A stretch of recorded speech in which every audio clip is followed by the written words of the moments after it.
Welcome to the intersection of technology, cybersecurity, and society. Welcome to ITSP Magazine. Thank you for joining us for this conversation.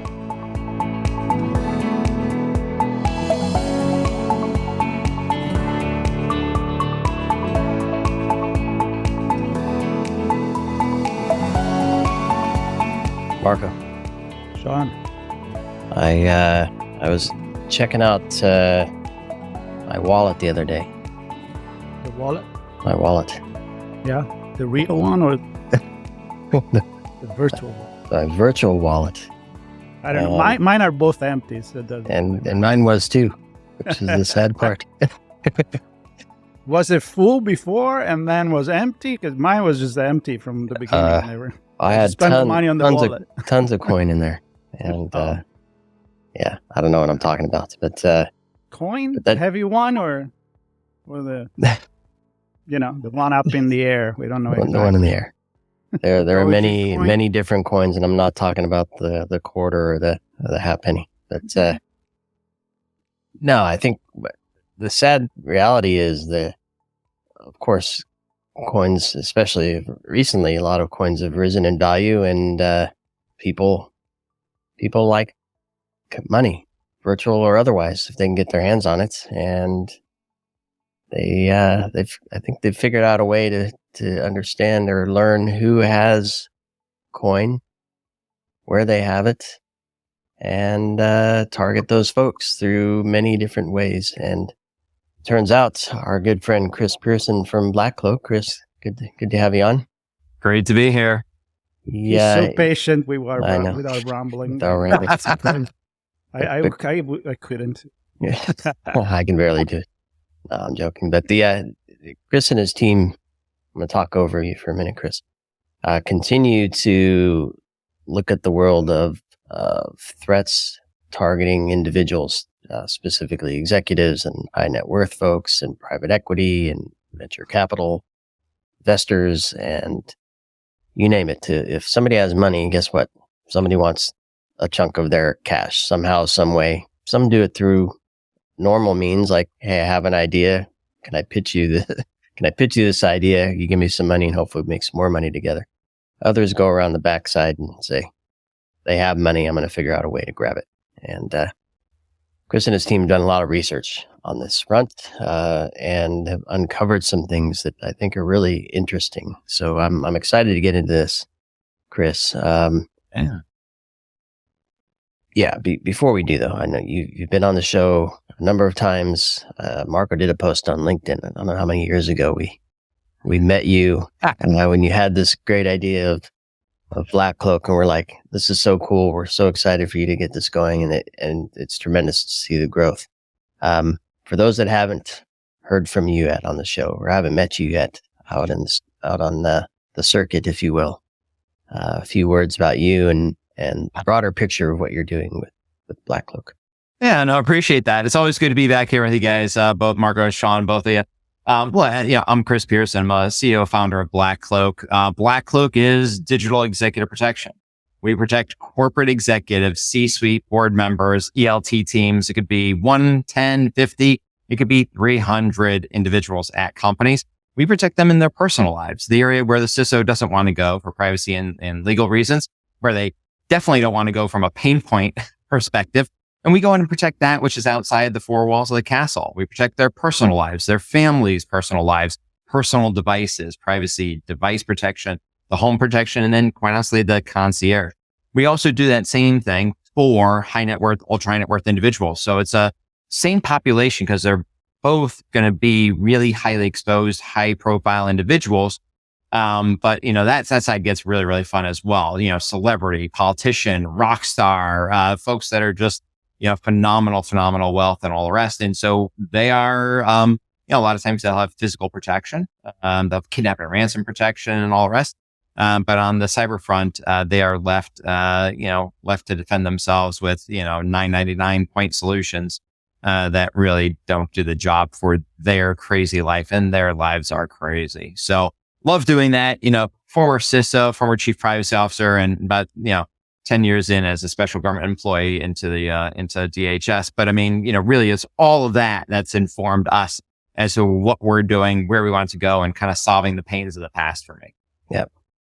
I love it. And we've had a few discussions where we look at this from the ELT, the executive perspective. So we've talked about the idea that companies provide protections against ransom, provide healthcare protection, provide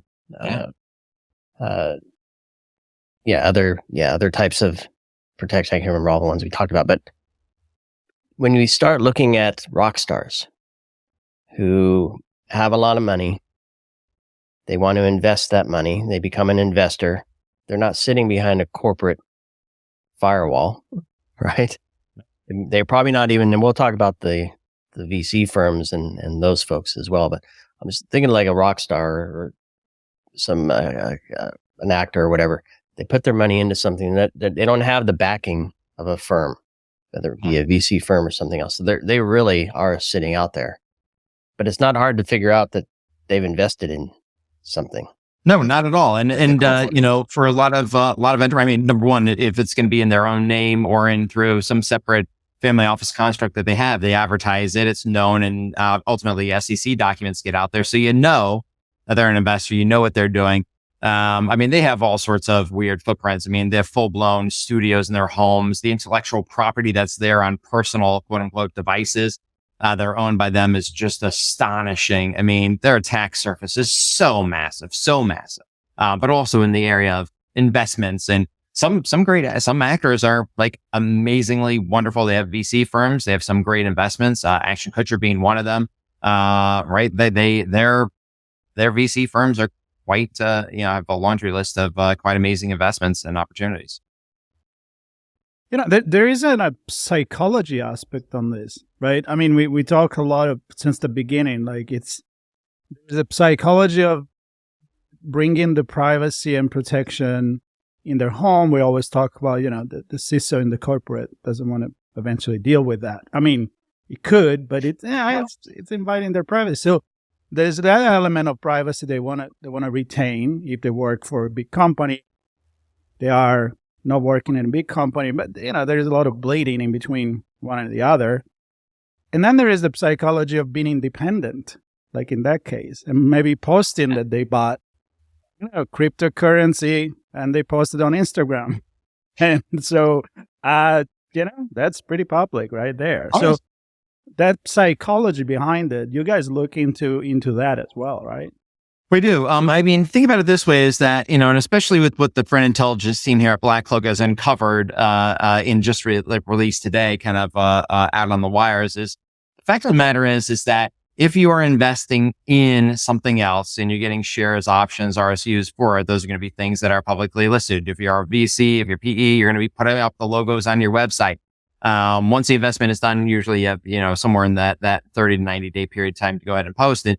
And so your logo, you're putting up the logo for that investment. It might be a crypto, might be a wallet, might be a whatever, but you're putting up the logo, you're telling your story, and you're doing it, number one, to make sure people know what you're doing, make sure people see that your firm is active, that you're active, know your expertise, but also so that other future folks might know who to call if they want to get investment in the financial area, in the crypto area, in the mining area, whatever it is.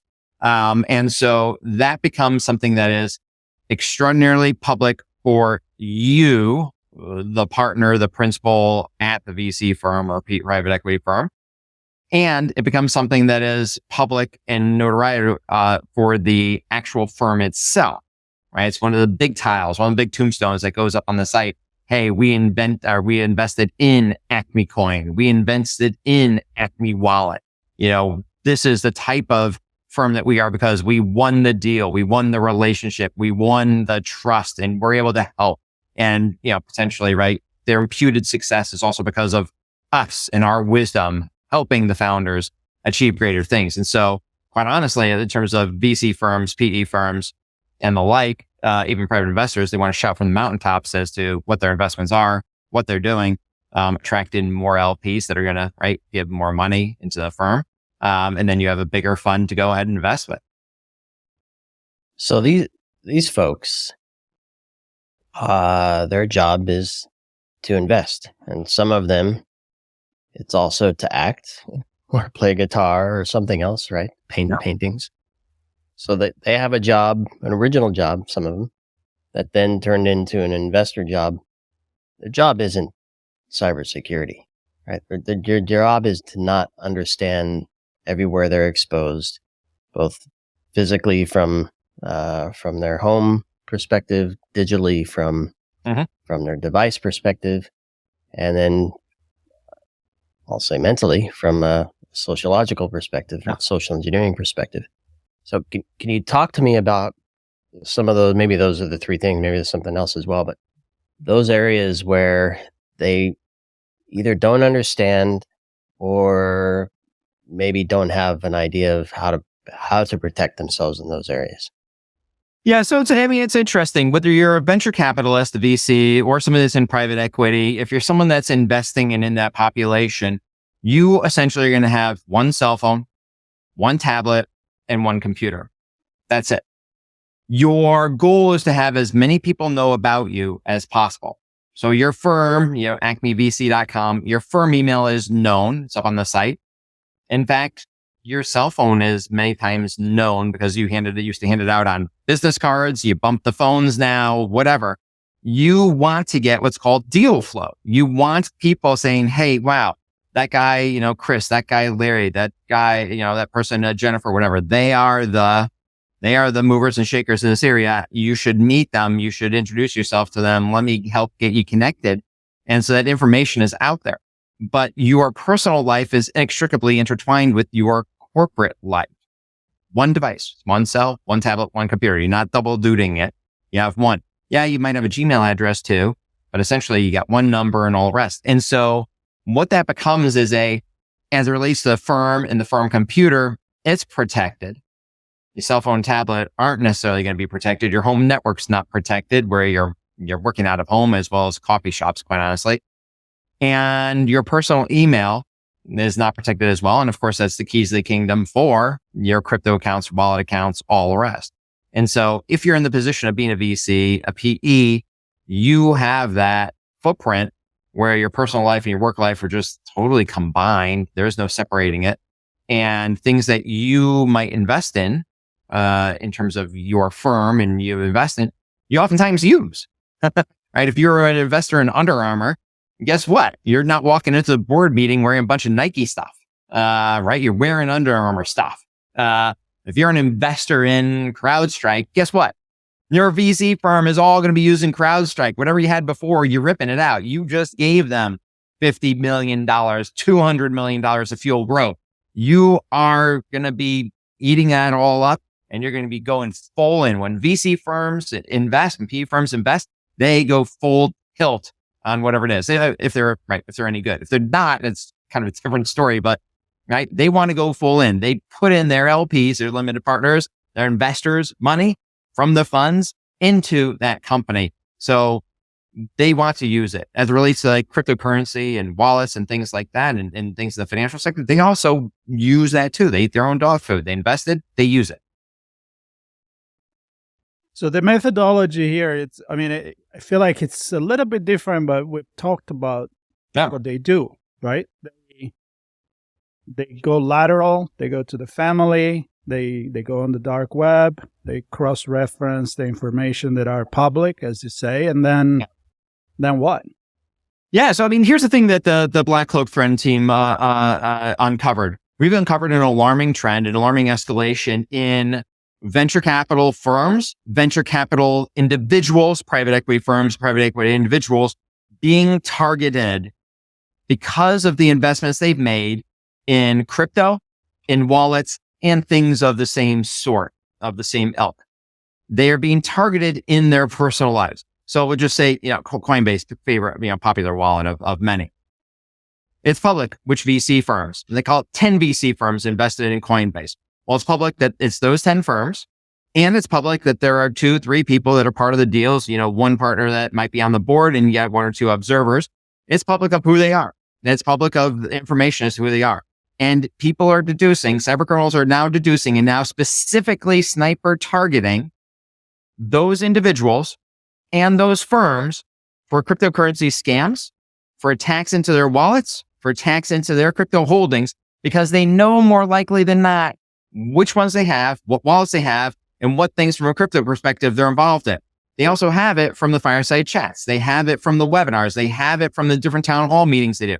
All that stuff, especially in COVID, is all digital. It's all been broadcast everywhere. And they are finally targeting them, and they're winning. That's the other cool thing. They're actually winning. Super smart audience, robust audience. They're winning. How are they doing it, Marco? Well, some of the same tactics. Number one, they've identified the audience. Specifically, they identified the audience because of who's invested in what. Number two, they're grabbing in data broker information. So about 200 data brokers in the US, the 401.coms, Spokio, Zeta Search, all the rest. They're grabbing in, they're making sure they have the right cell phone number, and they're grabbing in that personal Gmail address, Yahoo address, whatever it is. They're grabbing in that personal email address, and they're also doing the same for the other family members. Doing the same for the other family. Maybe Larry won't click on the crypto thing saying, hey, your wallet key is expired. Go in and click here to re-enable. Maybe he or she, the person that's working at the VC firm in their personal life, maybe they won't go ahead and do that. But what about the spouse or significant other or the husband or the wife? What about them? Are they at that same level of education and training by which they are not doing it? Perhaps not. And if they are not, and they get access, right? Reset the password, all the rest, and they're getting access. That's what we're seeing. So we're seeing data broker information leading to the intelligence that is needed to launch the attack. The other cool thing is a lot of this is happening because people of this ilk, they have dual factor turned on, but most of them have it turned on via SMS text messages. So they have it turned on via Verizon, AT&T, T-Mobile, Sprint, have it turned on via the telcos. And as a result of the data broker information and deep web, dark web information, right? They already have their email address. They have their commonly used passwords. They also now have that phone number and they know which carrier it's on. They're able to go ahead and use that limited information from breaches to go ahead and convince them to do a SIM card swap or to just log in. Because oftentimes it's the same username and password they're using that's already been breached. But now the SMS code goes to their phone, the bad guy phone, as opposed to the good guys. And they're able to divert that text away from them. They're able to then log in and then go ahead and ladder the funds into a number of different other wallets and all the sorts.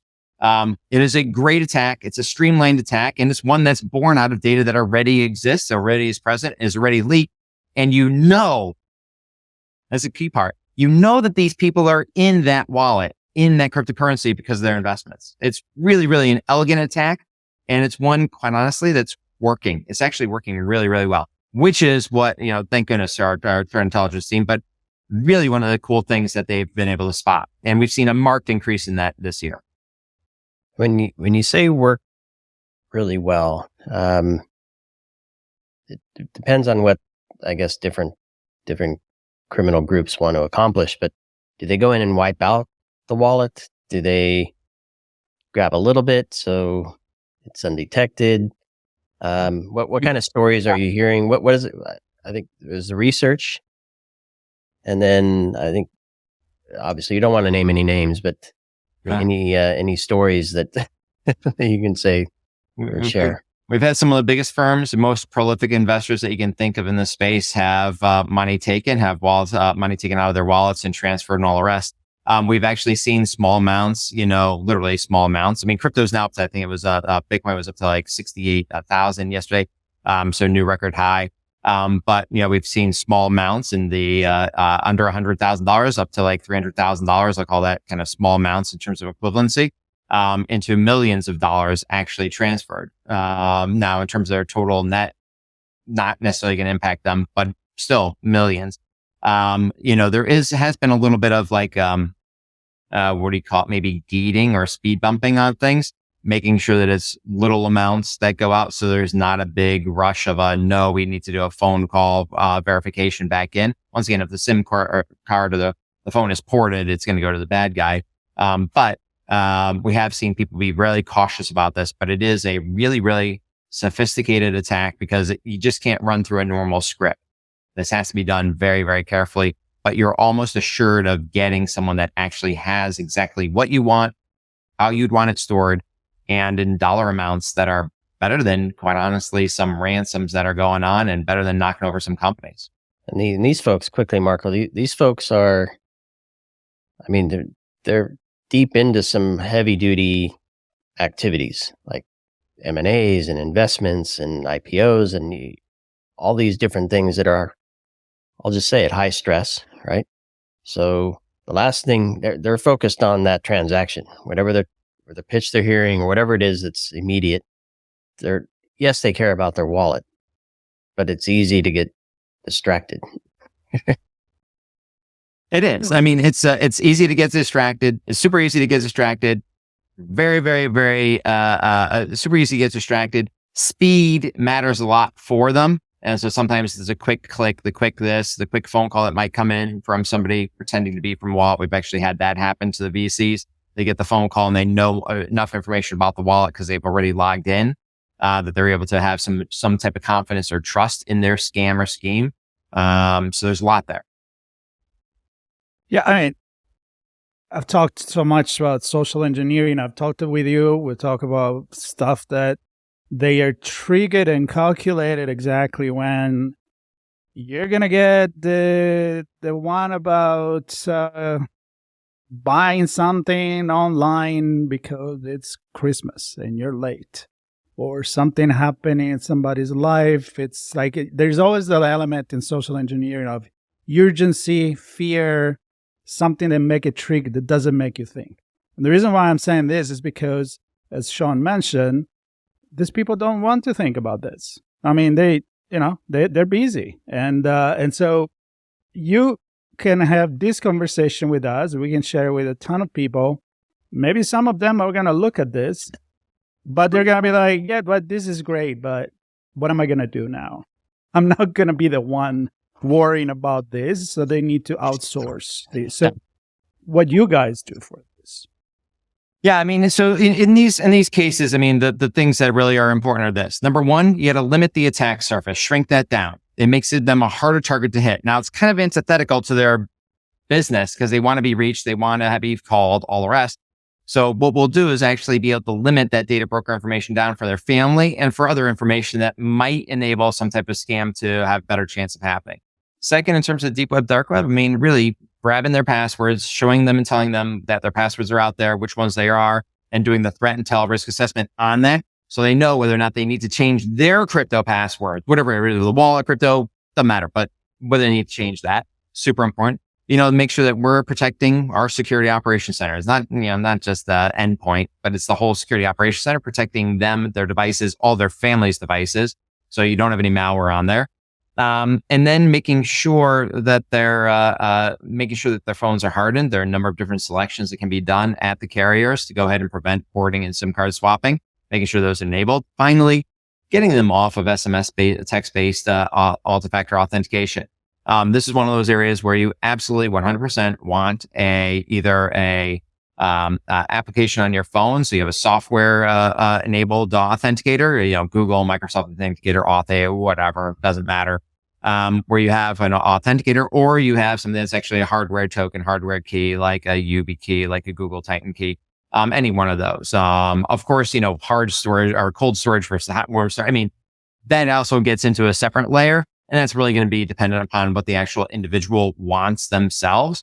But once again, removing from, in this case, making sure dual factor is on, but removing it from a phone-based, SMS-based network, that's going to be the number one thing to do. If you said do one thing and one thing only, going to be getting them on a software-based authenticator at the very least. Yes, hardware-based. People will write in and email you. No, it's got to be hardware-based.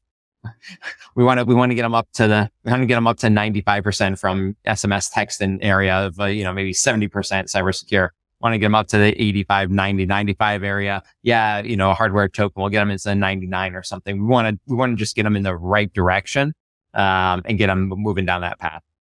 Well, talk to me about this, Chris, because it's one thing to recognize, and kudos to you and the team for recognizing this trend and the impact it's having on this community. It's another to understand where the exposure is, right? How it's happening.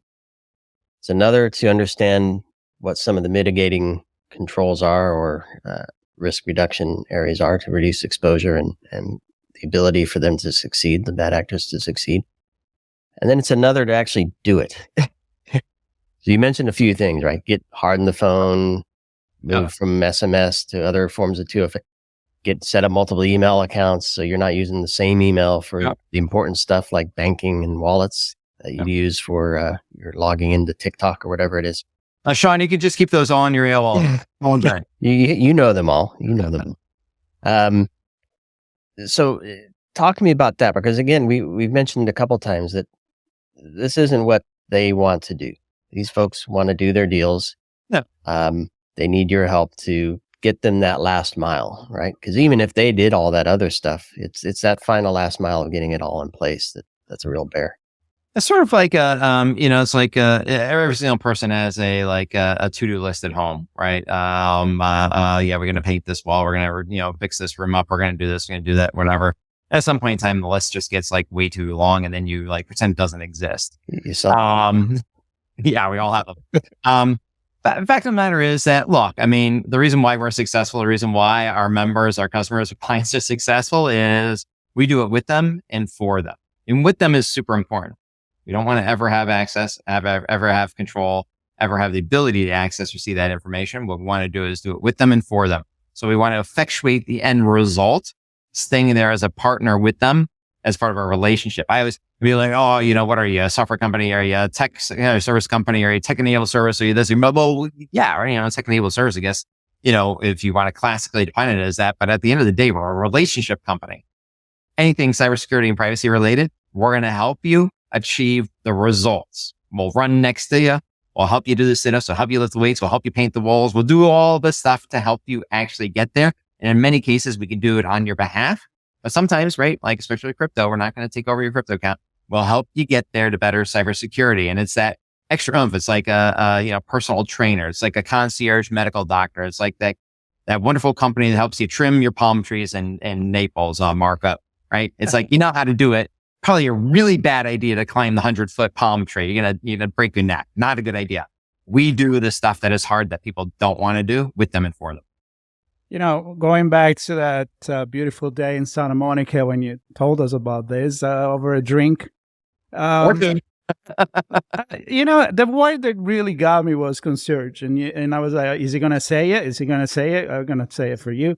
No, you did, because that's the key. It's a concierge service. So if people are used to this kind of concierge at the hotel, when you travel, when you get a car, whatever it is, this is what it is. It's personal, it's reliable, and it's not intrusive. And you develop this relationship to do what works for them. It's not just one fit at all. You go in and you're like, okay, what do you need?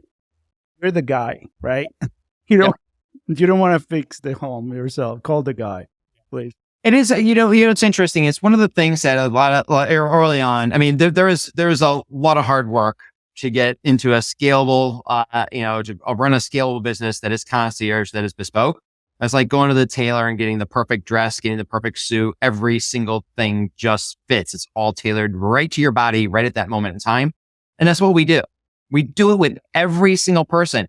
And the husband and the wife, they're sometimes massively different. The kids, sometimes they're massively different. Every single person is bespoke, concierge, cybersecurity and privacy protection for them using our platform. But every single thing of what they get is tailored for them. And we just figured out a way to do it scale, and with great kind of metrics, so to speak. So, but also with style. That's where your research team comes into play. Oh my gosh, right? This team is awesome. Yeah, absolutely. The style, they know what the trends are. They know what to watch out. What do you want to dress in for that event? Yep. You want to be prepared. You don't want to wear something 5 years old that's not going to hold up. Gotta be trendy. It's actually, we literally morph and change what we are doing almost month by month in terms of when we spot something, we adapt, we include it. When Apple, when Windows, when changes are made, when Facebook, whatever, we're responding to that. Where's the new privacy menu? Where's the new privacy selection? How do we think about this? How do we go ahead and tackle this? When threats and vulnerabilities come out, X, Y, and Z firewall, we're like, wow, we know that we have 2,000 of our clients' homes that are using that type of device. How do we actually think about this differently, folks? Like, Literally, we're there to think for them so they don't have to. And we're there to take care of it for them so they don't have to. But also when they want us, when they need us, we will hand tailor everything right for them. And that's what they love. That's what they love. Yep. And we have many conversations with you. Every time you discover something, you come. We have a new chapter of the brand story with BlackCloak and you, and sometimes you bring other friends. We had fantastic conversation. I want to invite actually people to check the BlackCloak directory on ITSP magazine, because there is this story, there is car stories, there is many more. We talk about privacy, and it's a great way to discover what you guys do and the way you do it. And I'm gonna say, Sean, check your wallet again, because it may be even more empty now. Even more.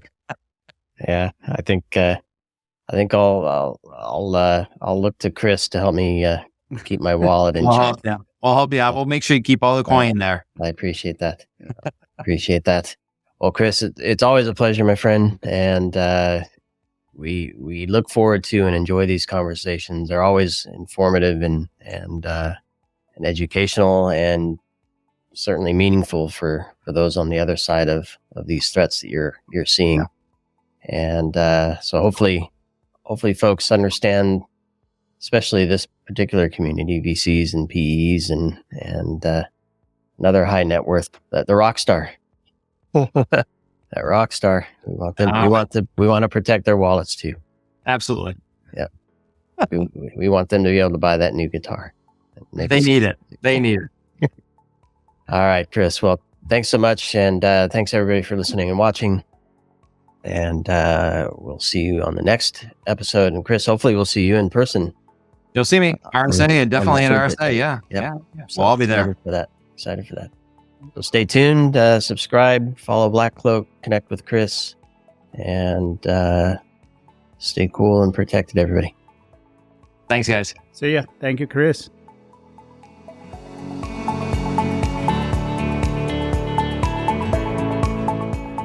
If you enjoyed this podcast, share ITSP Magazine with your friends, family, and colleagues.